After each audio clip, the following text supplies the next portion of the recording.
Hey everyone, welcome to eLearnChat, where talk, it's knowledge. And I'm joined today by a talker. He does this for a living, and that's Jeff Hagedorn. He's joining us from the Windy City. How are you, Jeff? I'm doing great, Rick. How are you? I am doing great, too, and I'm glad to have you on. And let's run a quick intro, and then we'll get to learn more about you. Sounds good.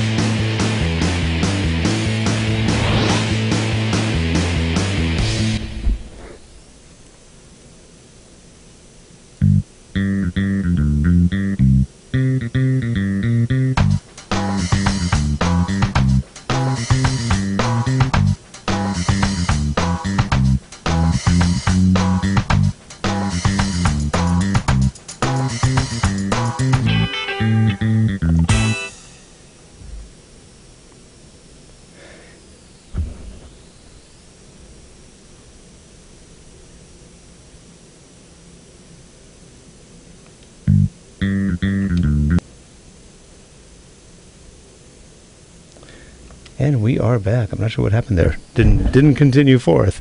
Anyway, hi everyone. Welcome to the show. And Jeff is a friend of a friend. Somebody I've known for a while, but a lot of you already have met Gina Schreck, who's been on the show many times, and I used to have a show with her for about 100 episodes, and we're still very good friends. And she introduced me to Jeff, and we hit it off. And I wanted to share Jeff with you because he's got a great background. He does things that a lot of people in the e-learning community and the corporate media community could definitely use. He does voiceover work. He has been a broadcaster. He does on-camera and off-camera work. And Jeff, you're a guy with a lot of hats, and you do good work. Well, thank you very much, Rick. I appreciate that. Yeah, it's been a long road. I've certainly done a lot of different things over the course of my career. Beginning right out of college here in Chicago at Loyola University as a broadcaster and traveling around, getting a chance to be on radio and television, doing play-by-play, being a reporter, being a news anchor, a sports anchor. A lot of that just, the passion of my life, really. I really poured a lot of passion into that, and I'm still very passionate about broadcasting. And now the digital side of things and how the market has moved in that direction. So very excited about that as well.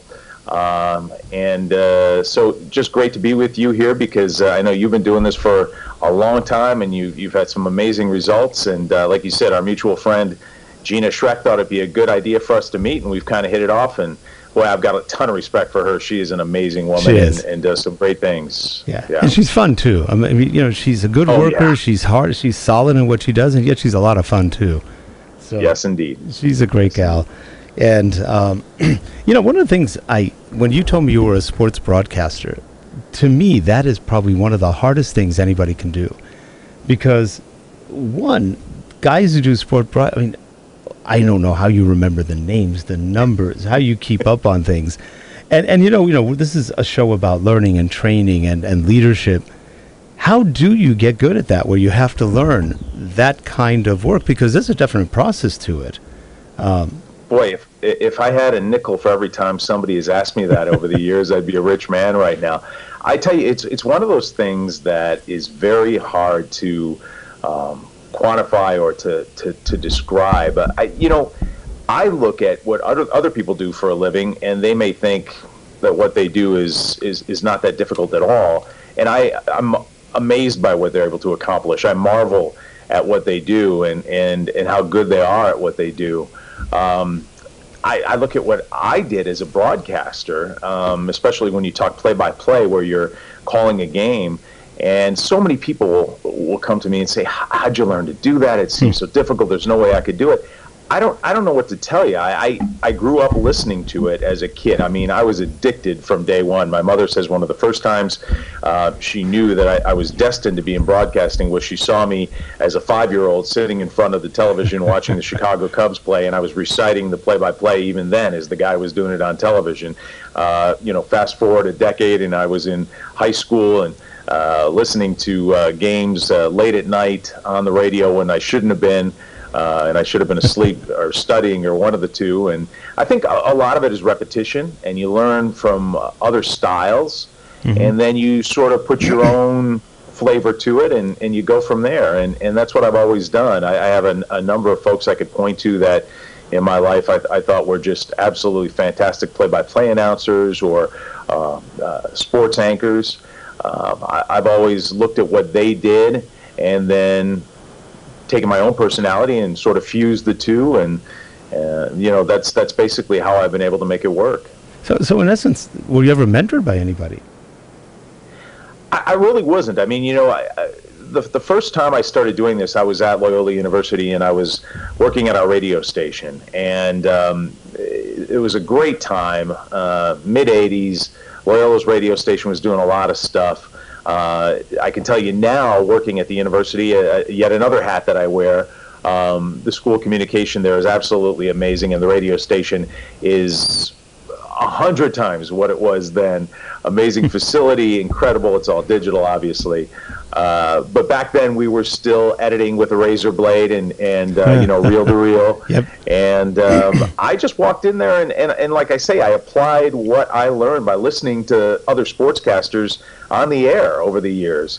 And again, it just sort of came through my filter, so that it wasn't me just mimicking somebody else, but I took styles and pieces of play-by-play or pieces of reporting that I really enjoyed and admired, and then I just sort of mixed it in with my own flavor, and what came out, people seem to enjoy. And so I have to tell you, even today, there really aren't any classes for people to take to be on air. Yeah. Certainly not at a major university. I mean, there are broadcast-specific schools, of course.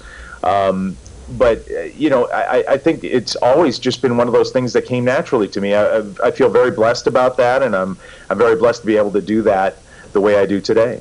And that's a good point. A lot of what we learn that we do in the real world, nobody ever taught us. They don't have classes for that. They don't say, okay, now you're going to be a sports broadcaster, and here's how you have to talk, sound, and work. Yeah. I think what you said is something key, and that's to learn by watching, by mimicking, by playing, by enjoying it, and having that passion. You said another thing that's real important, too, that people, when they're learning or when they're talking about learning, education, whatever, is you taught yourself. You not only had a passion for it when you were really young, and you kept it. And I knew a kid, when he was 10 years old, I asked him, what do you want to be when you grow up? He goes, optometrist. I was like, huh, what? Optometrist? And he's like, yep, I want to be an optometrist. Really? And when did you know this? He goes, I was 5.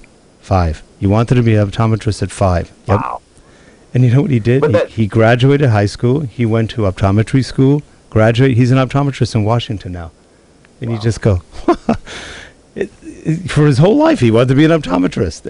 And I was just the opposite. I was one of those guys that would go through school and try to figure out what I wanted to do. I liked everything. I had one of those curious minds, and I wanted to go into everything. But then I realized I got to be good at something. I can't just be everything.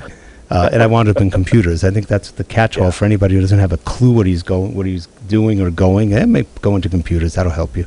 But it was funny how you find these careers, and you find in a lot of cases you just make the career up. That's another thing, and it winds up being a good thing. Now, you've also done a ton of voiceover work, and I have over the years, especially over the last 7-8 years in particular. But before I get into that, just going back to what you had said, talking about finding what you want to do, and the young man who wanted to be an optometrist at 5 and wound up being an optometrist, I think that's a gift to have that kind of focus, because I'm like you. I'm scattered. I want to do this one day, I want to do something else. It's usually within the broadcasting realm, right? But it can be vastly different on a day-to-day basis. I think the people that are focused, they find their purpose, and they find it through their focus at an early age.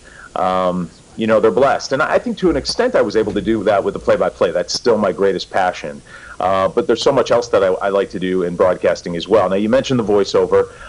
I have done a number of, quite a bit of voiceover work over the years. I really got into it while I was in Houston, working for the Houston Rockets and the Houston Comets. I worked with an agency down there and did some voiceover work, and most of it's been corporate voiceover training,